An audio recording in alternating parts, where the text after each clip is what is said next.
All right. Happy Monday, everybody. Welcome to today's podcast, episode number 38, hashtag BKOT. Thanks for taking time out during your lunch or on the West Coast, your morning, and joining us today. We have some interesting topics to speak about.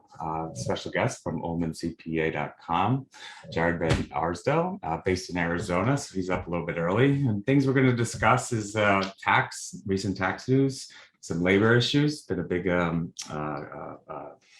not just across the states, but I'm noticing across North America. And importance of legislative engagement in relation also to some economics today. So, Jared, thank you for taking time out today. So please tell us about yourself a little bit. No, Chris, I appreciate the opportunity to get to talk with you. I'm Jared Van Arsdale, CPA. I'm a partner with the firm Ullman and Company here in Phoenix. We're a small firm. We have 10 people, 3 partners. Everybody here is CPA or will be a CPA. We don't have the normal hierarchical structure of a CPA firm. So we don't tend to do a lot of write-up work type of accounting practice you typically see in a small firm. We tend to stick with our niche areas and our high net worth clients to add value. And that the way I explain it to my staff and to potential clients is, if we can't add value beyond just a commoditized tax return at the end of the year, we're not necessarily providing a good service, right? So we tend to be very specific to the clients that we're bringing on, to the ones we can actually add value with on an annual basis. And outside the firm, I'm a past chair for the Arizona Society of CPAs and a member of the Council for the American Institute of CPAs as well. Awesome. So, as you and your close-knit group at the firm, right? On come the pandemic, and did you see much transition happen within your firm, or were you already kind of that virtual model? And where do you see yourself going in like the next 3 years? Yeah, so before, let's say about 2013, I think at some point I think we were deemed early adopters of a cloud-based internet service system. So most of our team was already working on a remote type of system, not necessarily out of the office. We had migrated our servers offsite, so they were used to the environment, even though most of them were still in the office on a day-to-day basis. So when we transitioned out of the office, it was pretty seamless. I think there was a few more devices and things like that we needed to take. It was mostly kind of navigating the staffing and personal issues of staff through the COVID environment and trying to figure out, Arizona tends to be a little bit more, we tend to define wild west a little bit better than other states, and so the governor had removed the work at home requirements pretty quick. It was like May 2020, I think. It's like within like 60 days. And so trying to figure out who's coming back to the office, how we're going to do client engagement, how we're going to deal with potential new referrals, getting everybody kind of up to speed on how this kind of new environment is going to work. And it's all worked out just fine. What I've noticed though, from a new team member perspective, we ended up picking up a couple team members here in the last 30 days or so, is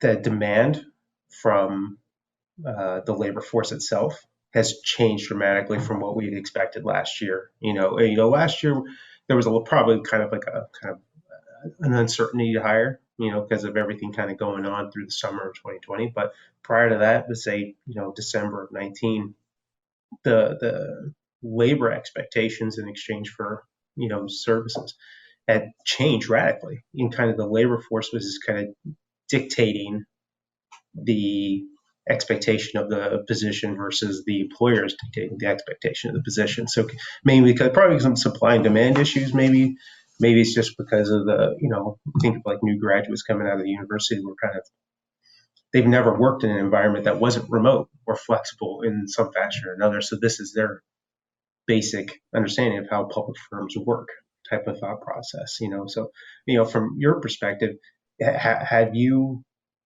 seen the kind of just expectational change, from a labor standpoint? Because it was kind of a surprise to us. We expected there to be some type of draw back to the office, mainly because I'm maybe leaning towards that kind of back to the office, Arizona, we're back at it type by summer 2020 type of thought process. Yeah, so I have worked across several industries, and remote work was always an option, right? And I came into the accounting industry over 4 years ago, and the word remote or virtual was like never before heard, never before thought of, nah, not for anybody. And myself, for all 4 years, I've worked remotely, and so when I speak with clients and I'm discussing this whole concept of what we do, how we go about it, what's in it for them, advice, guidance. But anytime I've mentioned the word remote or virtual 2, 3 years ago, there's a lot of hesitation. Now that's changed, right? It got more comfortable. Understand that these specific tasks can be done by anybody, and not just anybody in their office, anybody in this world. And so it has been refreshing to see the hesitation lower, the anxiety lower, and adopt it. However, nothing ever beats, the face-to-face interpersonal relationship. I mean, the best part of my job was going out and meeting clients all throughout the summer months, right? And so last year, scratch that, and this year, starting to get back into that slowly. Right. So I think a hybrid environment is perfect, and it should have been implemented already. You guys were ahead of the game doing that, so it's perfect.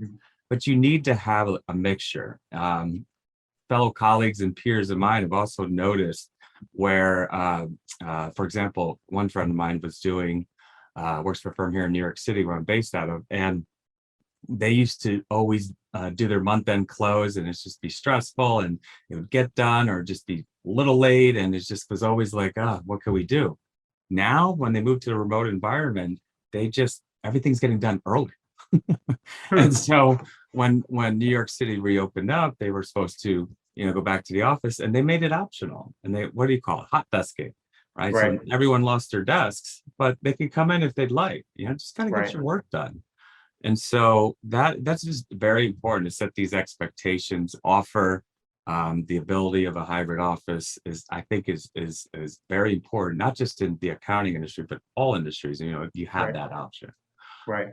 Yeah, it's funny as you said it, because I had breakfast with a colleague of mine from the State Society of CPAs. He's a partner at a mid-sized firm here in the Valley, and he was telling me the same thing. I think they didn't call it hot desk, but it's kind of office rotational issue, right? And partners sharing offices, staff sharing offices, and I think the one that stuck out in his mind is like, setting the tone at the top, right? And saying, listen, we're doing this, everybody's doing it, we're rotating in and out 2 or 3 days a week, whatever is comfortable for you, works for you in your schedule, but partners, you're giving up your parking space as well. Type of so there's certain things that might have been defined as like hands off, that get rotated through this process as a means of just setting the tone of, hey, flexibility is the standard rather than the exception. And so now this is my pure curiosity, is from your perspective, on the offshore spot, because my recollection is that a big portion of the offshore work that you've done is in the Middle East, right, in India. Right. Is there any like in the Philippines or anything like that as well? Oh, no. India's #1 in accounting, hands down. Yeah. Oh, okay, So that makes sense. they're reporting into an office and do to commence client work, right? So just because it's remote, right, people also get that mixed with, they're at home. No, not in this case. And it's important that you understand that, the expectation. So they are reporting to an office, so there's a controlled environment. Right. But how did the COVID outbreak, I can't remember the variant issue that happened in the last like 3 months roughly, how did that kind of modify that remote work environment from India? Yeah, no, it was tough. It was really, really tough. And so our clients, though, especially our tenured clients, were offering for their associates to work at home, right? Signing off on and approving this, because it's not a model that we do on a normal basis. And it was good, right? Put their associate at ease. They're treated on the same level as their onshore team with that flexibility. But this was at the, idea of the client. So, but then still 80% of our resources reporting into the office.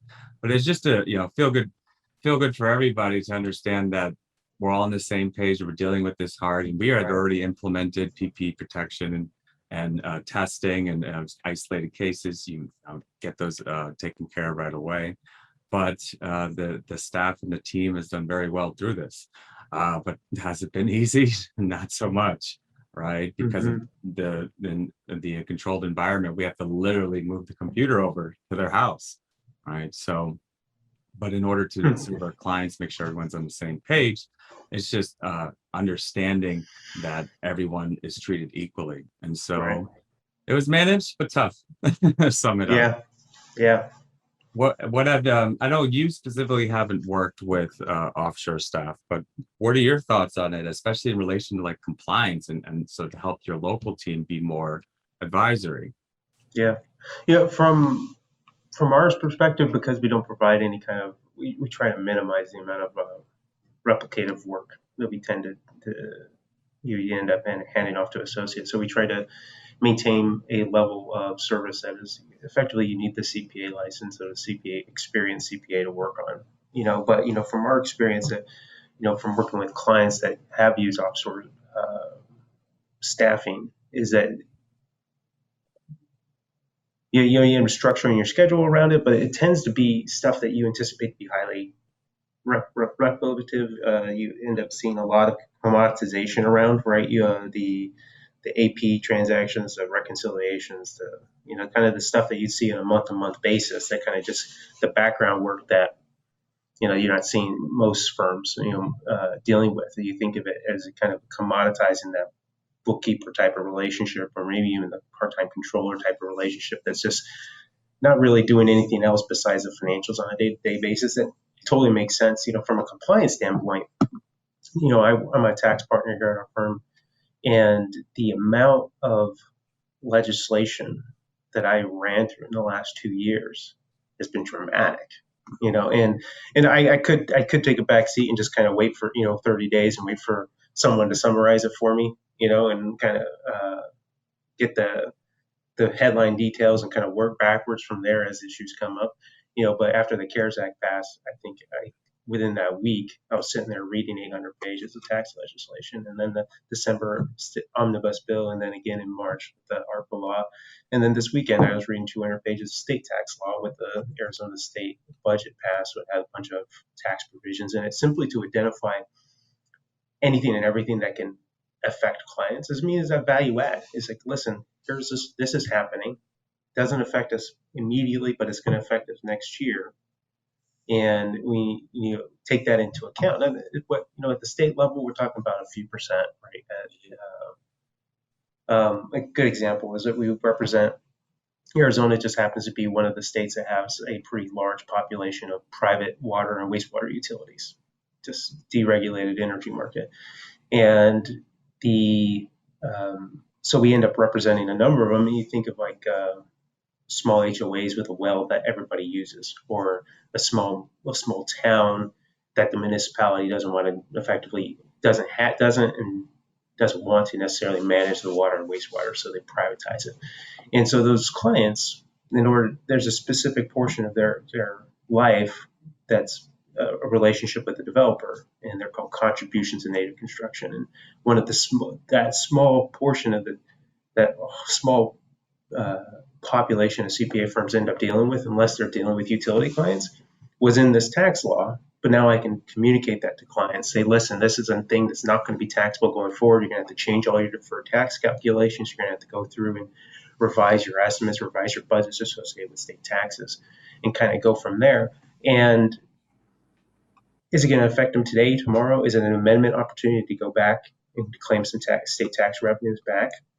So there's so much entrenched in the value that we can deliver simply by being more privy to what's happening in our state legislatures or federal legislatures in advance or very quickly after. And a lot of people end up devaluing it because it's incredibly time consuming. Yeah. And no one necessarily wants to read tax legislation or any legislation in effect, but there's being aware of who the players are and what things are happening inside those the functionalities of our state and local governments gives us so much of a leg up, simply because one, we can interpret it, communicate it into English, right, and deliver it, and at the same time add a tremendous amount of value that isn't connected to the billable hour, right, and kind of re-strengthen those relationships. Yeah, it seemed like it was over a 2-year tax season. It just continued and one into the other, and then it was already 2019 was right into 2020, and 2021 came out of nowhere, and it's like, wow, right? And so as we move along, hopefully now everything's kind of leveled out. But as far as tying in with the latest news and also economics, I mean, do you see any areas of opportunity, or do you see anything in the future that closely relates to the accounting world? I think it's just a matter of identifying the clients that we see have tremendous upside versus the ones that are the complete opposite. Unfortunately, because of COVID, we have not necessarily a large client base, but we have some clients that they've learned that the community and society as a whole, we can live without travel, we can live without going to restaurants, we can live without leisure for a short time frame, right? So they quickly were identified as very ancillary services or ancillary products or ancillary things that were disposable, right? And so we have a number of clients who have like music venues, or we have one particular client that has retail locations inside airports, right? And they were completely decimated by COVID, and most of them, like some of the music locations, as of today, still haven't opened their door to a single event.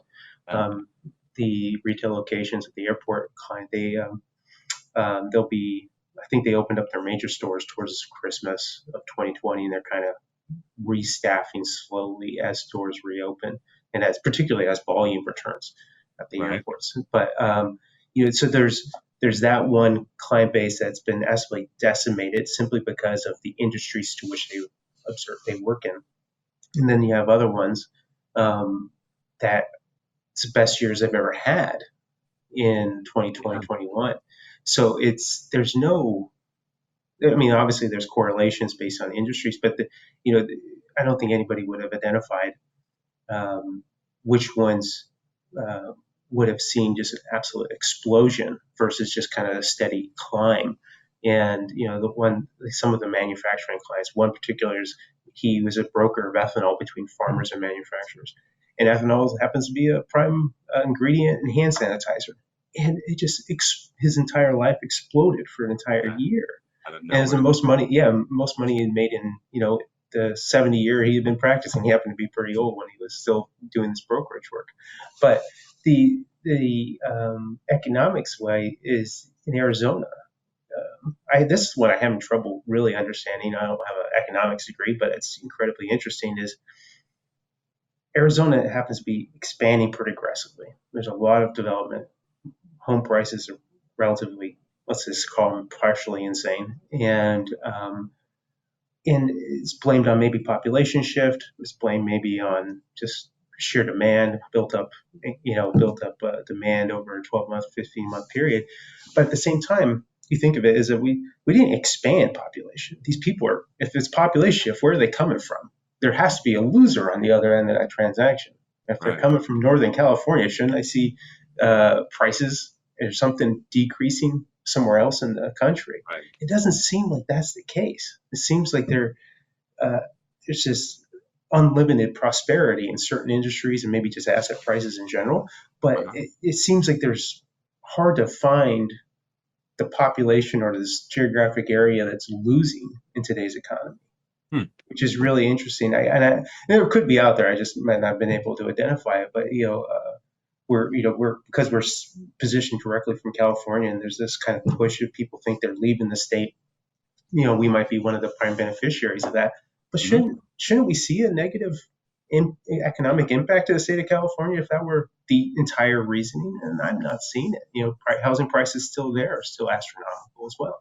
So there's some really interesting issues at play. And I try to, in particular, our younger clientele, they're young entrepreneurs in their late 20s, mid 30s, or something like that. Say, listen, you're in a one business cycle.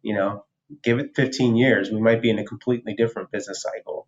And so we take our wins where we can get them. We structure ourselves, but we still have that plan B in place for next time, because there's going to be another business cycle that's not necessarily going to be beneficial to us in some fashion or another. And we have to be able, if it never happens, great, it's rainbows every day going forward. But if it does happen, at least we're prepared, and we have the anticipation of what we're going to do, from our firm perspective or even from a client perspective, by being diversified as much as possible and don't have any large concentrations that's going to cause any problems. But sometimes it's unavoidable. But.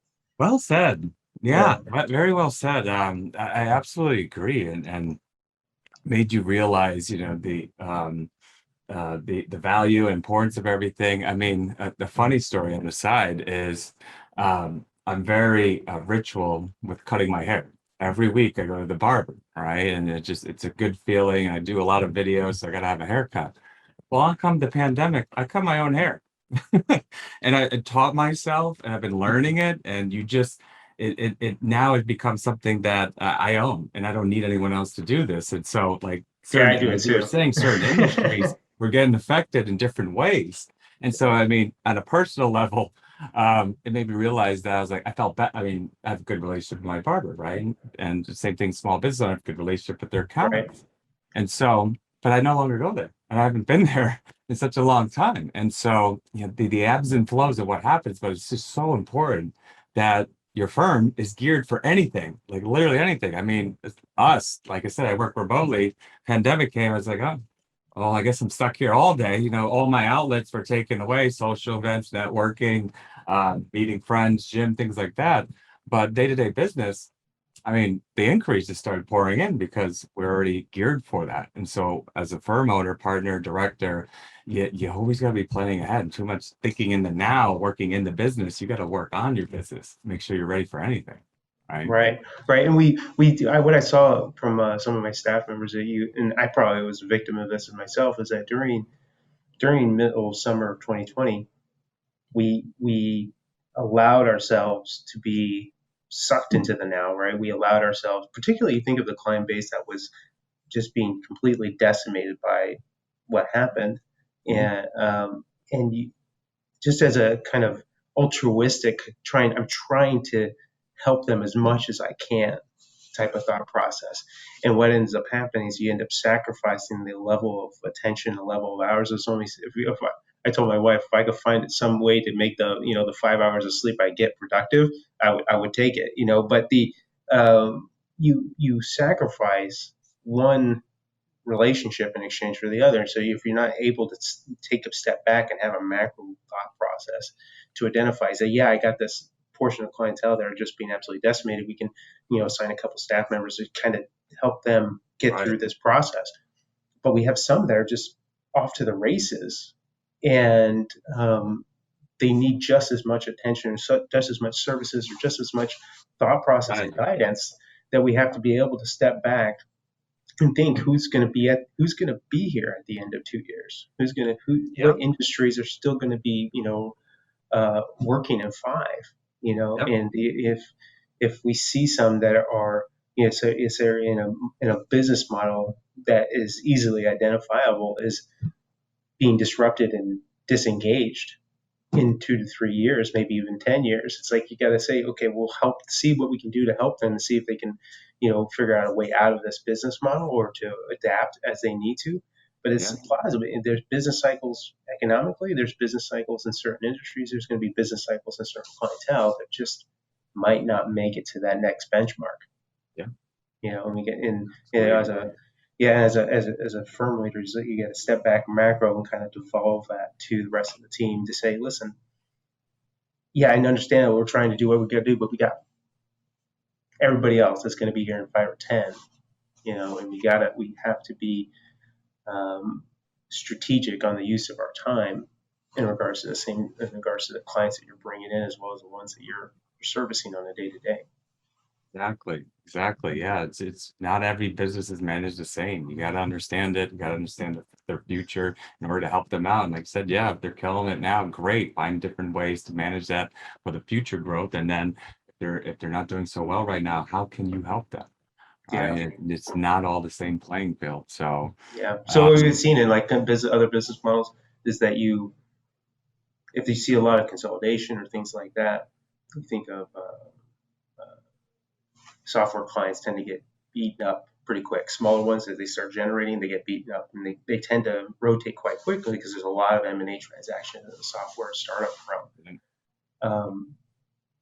What I identified is that they're consolidating their business industry, and you have to find a way to add value. You have to find a way to be advisory in those transactions, because you're going to get consolidated out as a firm, right? Because at some point, your services are no longer needed because they've been consolidated and eaten up by another firm or another practice as they get bigger and bigger and bigger. And yep. so if you're not adding value beyond these commoditized services that just kind of be the same thing every year,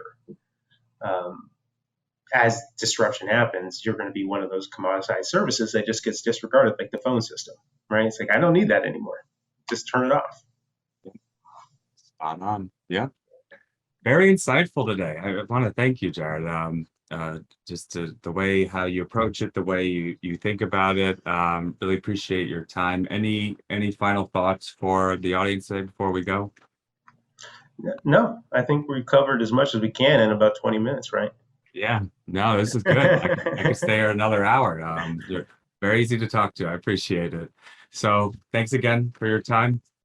And so to our audience, thank you again for your time, taking time. I hope you learned some insight into the day-to-day operations, how you can make your firm better, how can you help out your clients, right? And it just, everyone's on a different playing field, and you got to make sure that you're agile and adept to be able to help manage them. So for now, take care. We'll be back soon with more guests, and thanks for your time. Jared, take care. Bye. Thank you.